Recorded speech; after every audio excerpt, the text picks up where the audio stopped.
Doctor Gloria പോളോയ്ക്കുണ്ടായ മരണത്തിനടുത്ത അനുഭവമാണ് നമ്മൾ ചിന്തിച്ചുകൊണ്ടിരിക്കുന്നത്.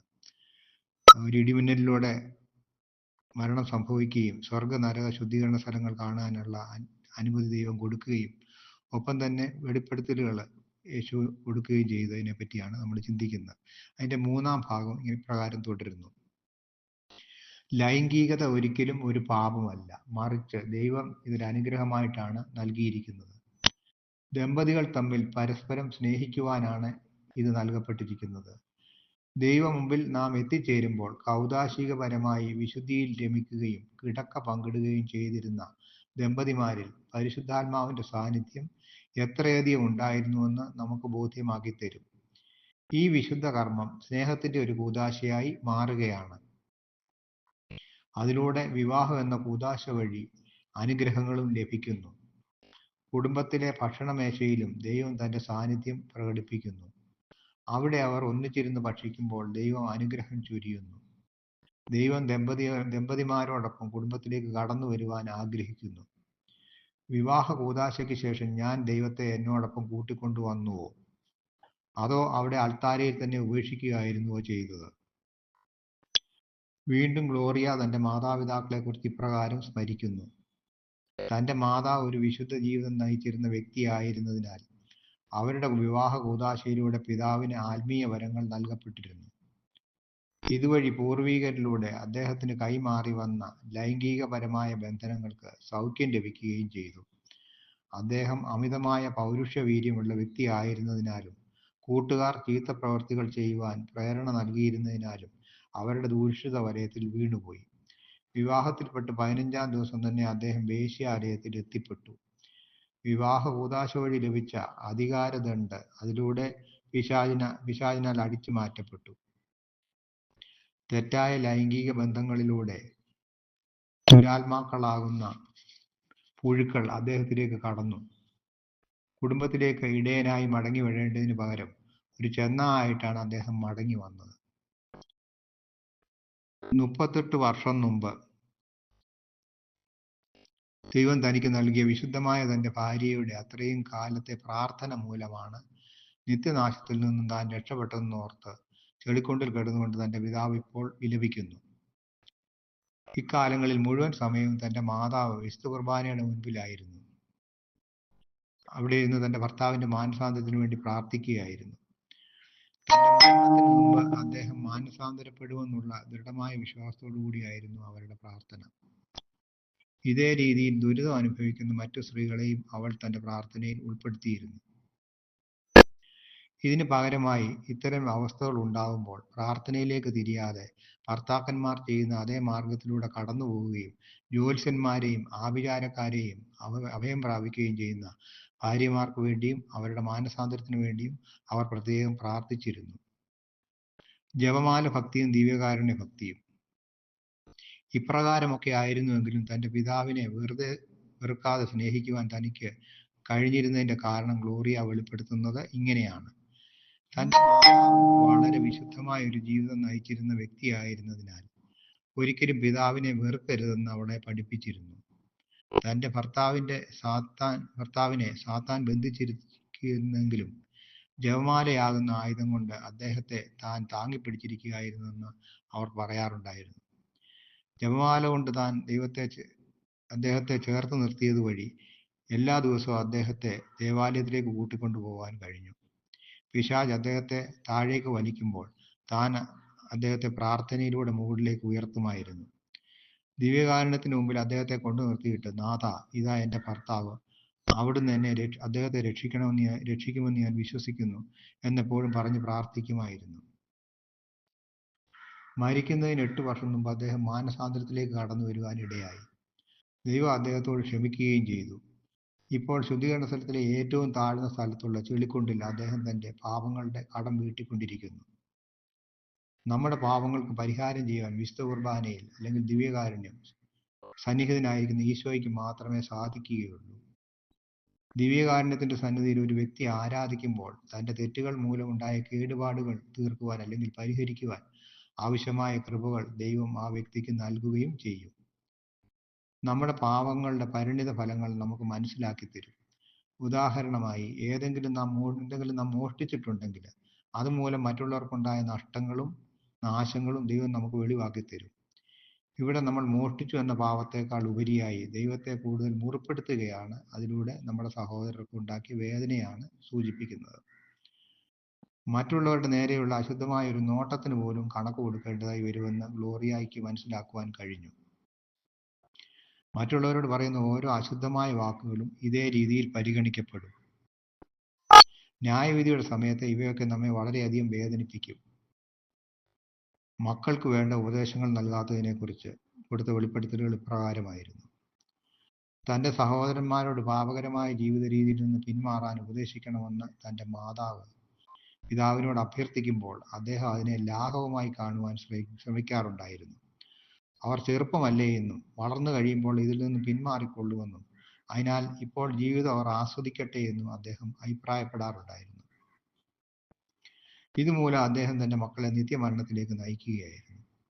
അമ്മയുടെ ഉദരത്തിൽ താൻ ഉരുവായപ്പോൾ അവിടെ വെച്ച് തൻ്റെ ആത്മാവിന് ഒരു ജ്വലനം ഉണ്ടായി. അണ്ഡവും ബീജവും സംയോജിച്ചപ്പോൾ ദൈവം നൽകിയ നിശ്വാസമായിരുന്നു ആ ജ്വലനം.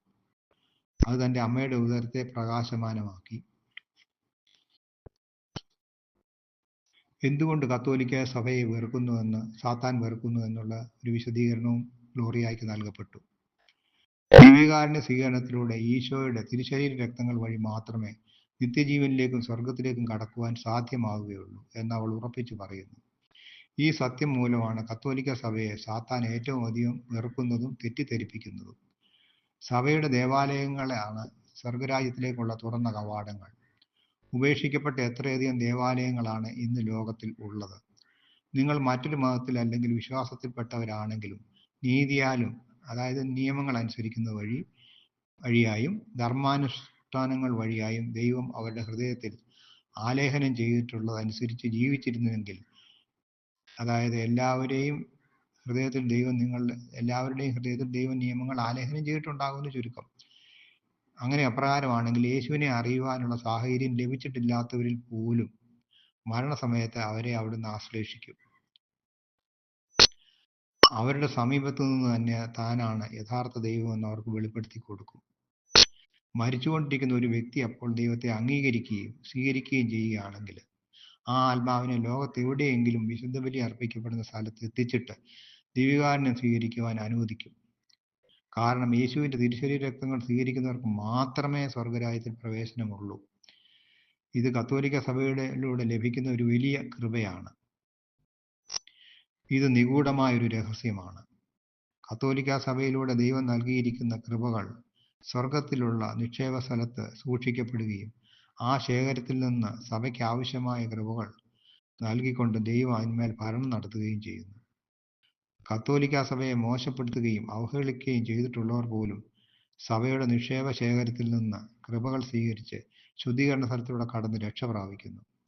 അപ്രകാരം ദിവ്യകാരുണ്യത്തിലൂടെ ലഭിച്ച കൃപകൾ സ്വീകരിച്ച ഒരാത്മാവ് മുന്നോട്ട് നയിക്കപ്പെടുന്നു. ഇത് താൻ ആത്മാവിൽ ദർശിച്ചതാണെന്ന് അവൾ സാക്ഷ്യപ്പെടുത്തുന്നു. പ്രമാണ ലംഘനങ്ങളെക്കുറിച്ച് ഉള്ള വെളിപ്പെടുത്തലുകൾ. പരസ്ത്രീ അല്ലെങ്കിൽ പരപുരുഷാഗമനത്തെ, അഡൽട്ടറി, അതിനെക്കുറിച്ച് പ്രമാണ ലംഘനങ്ങളുടെ വെളിച്ചത്തിൽ ഗ്ലോറിയ ഇപ്രകാരം വിശദീകരണം നൽകുന്നു. എല്ലാറ്റിനും ഉപരിയായി ദൈവത്തെ സ്നേഹിക്കുക എന്ന ഒന്നാം പ്രമാണം നോക്കുക. ദൈവമുമ്പാകെ നിൽക്കുമ്പോൾ എൻ്റെ ഭാര്യയേക്കാൾ അല്ലെങ്കിൽ ഭർത്താവിനേക്കാൾ അല്ലെങ്കിൽ മക്കളേക്കാൾ ഉപരിയായി ഞാൻ അങ്ങയെ സ്നേഹിക്കുന്നു. പക്ഷേ എൻ്റെ സെക്രട്ടറി വളരെ കോമളയും മനോജ്ഞയുമാണെന്ന് തുറന്നു പറയുമ്പോൾ ഒന്നാം പ്രമാണ ലംഘനങ്ങളായി അത് മാറിയിരിക്കുന്നു. ഇനി ദൈവമായ കർത്താവിൻ്റെ നാമം പാഴായി അല്ലെങ്കിൽ വ്യർത്ഥമായി ഉപയോഗിക്കരുതെന്ന രണ്ടാം പ്രമാണം നോക്കാം. വിവാഹ കൂദാശയിൽ ഏർപ്പെടുമ്പോൾ വിശ്വസ്തത പാലിക്കാമെന്ന് ആരോടാണ് നാം വാക്കുകൊടുക്കുന്നത്? ദൈവത്തോട് തന്നെ.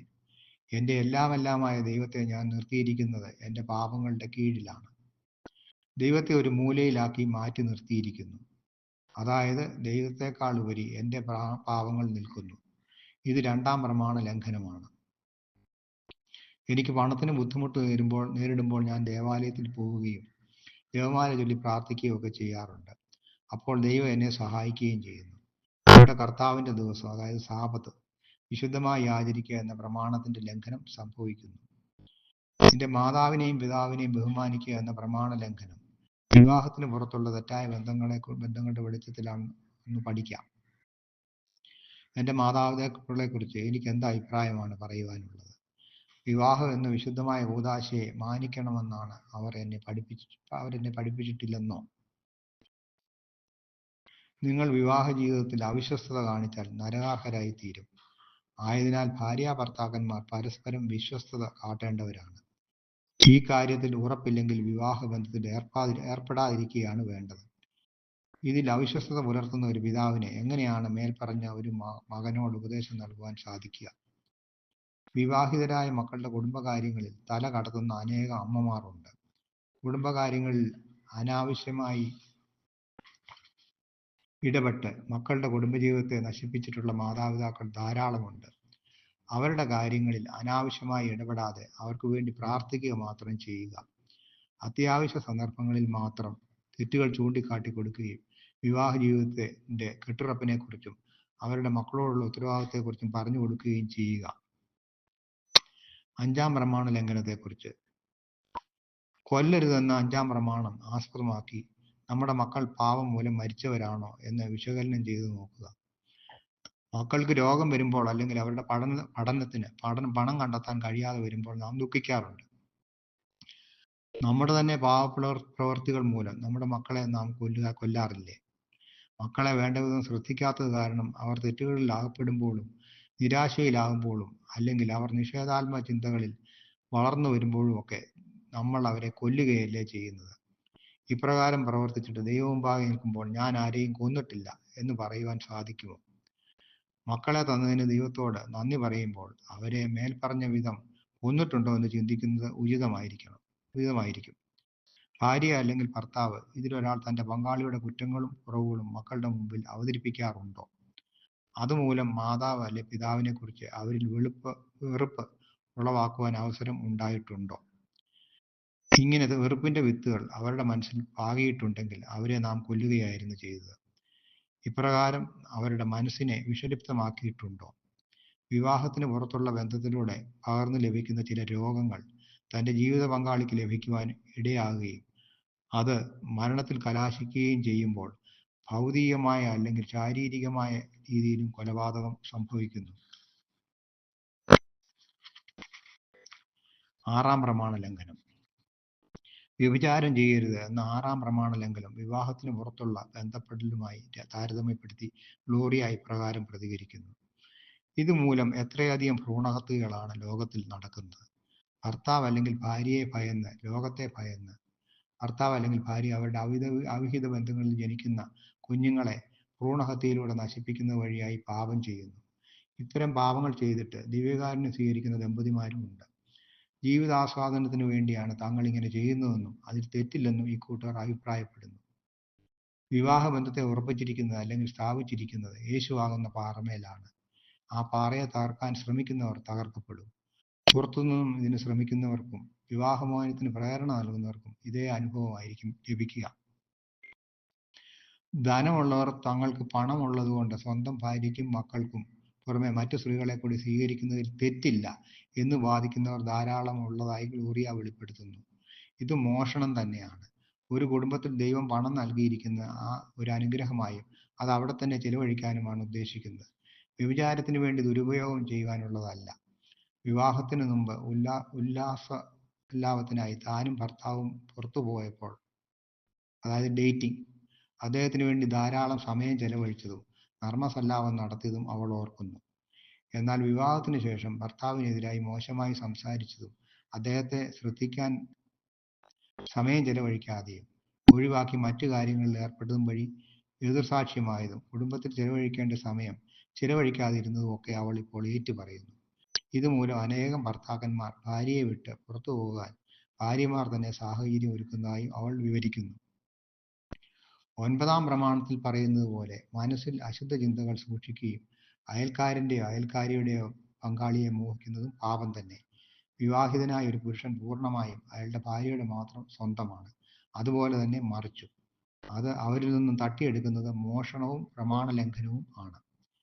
ശുദ്ധീകരണ സ്ഥലത്തിന്റെ ഏറ്റവും താഴത്തെ ഭാഗത്ത് തന്റെ പിതാവിനെ കാണുവാൻ സാധിച്ചെങ്കിലും അവൾക്ക് അവിടെ തങ്ങുവാൻ സാധിച്ചില്ല. അവിടെ നിന്നും വളരെ താഴേക്ക് പോയി ഒരു പരന്ന പ്രതലത്തിലെത്തുകയും അവിടെ വാതിൽ തുറക്കപ്പെടുകയും അതിൻ്റെ ഉള്ളിലേക്ക് താൻ കടക്കുകയും ചെയ്തതായി അവൾ പറയുന്നു. അതിലൂടെ അവൾ ധാരാളം സഞ്ചരിച്ചു. മറ്റൊരു വാതിൽ കൂടി കടക്കുവാൻ തുടങ്ങുന്നതിന് മുമ്പായി മിഖായേൽ മാലാഖ തന്നെ താങ്ങിപ്പിടിച്ചു.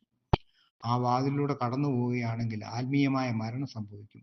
അപ്പോൾ ആ ആത്മാവിന്റെ പ്രകാശം അവിടെയുള്ള പിശാചുക്കളെ ശല്യപ്പെടുത്തുകയും ക്ലേശിപ്പിക്കുകയും പുഴുക്കളെ പോലെ കാണപ്പെട്ടിരുന്ന അവർ തൻ്റെ ശരീരത്തിലേക്ക് ചാടി വീഴുകയും തൻ്റെ ആത്മാവിൽ നിന്നും പുറപ്പെട്ടിരുന്ന പ്രകാശത്തെ മൂടിക്കളയുവാൻ ശ്രമിക്കുകയും ചെയ്തു. ഭയചകിതയായ അവൾ ഒരു ഭ്രാന്തിയെ പോലെ അലറി വിളിക്കാൻ തുടങ്ങി. അവ തൻ്റെ ശരീരത്ത് വറ്റിക്കൂടിയപ്പോൾ ജീവനോടുകൂടി താൻ നിന്ന് കത്തുന്ന അനുഭവം ശരീരത്തിൽ അവൾക്കുണ്ടായി. അവിടെ അനുഭവപ്പെട്ട അന്ധകാരം, പകയുടെ അനുഭവവും എല്ലാം യാഥാർത്ഥ്യങ്ങളായിരുന്നു. അവയായിരുന്നു തീ കത്തലായി അനുഭവപ്പെട്ട് തന്നെ അവിടെ നിന്നും രക്ഷപ്പെടുത്തുവാൻ ശുദ്ധീകരണാത്മാക്കളോട് അവൾ കരഞ്ഞു വിളിച്ച് പ്രാർത്ഥിച്ചു. ഇതിൻ്റെ തുടർഭാഗങ്ങൾ അടുത്ത എപ്പിസോഡിൽ ഉണ്ടായിരിക്കുന്നതാണ്. യേശുവെ നന്ദി, യേശുവെ സ്തുതി.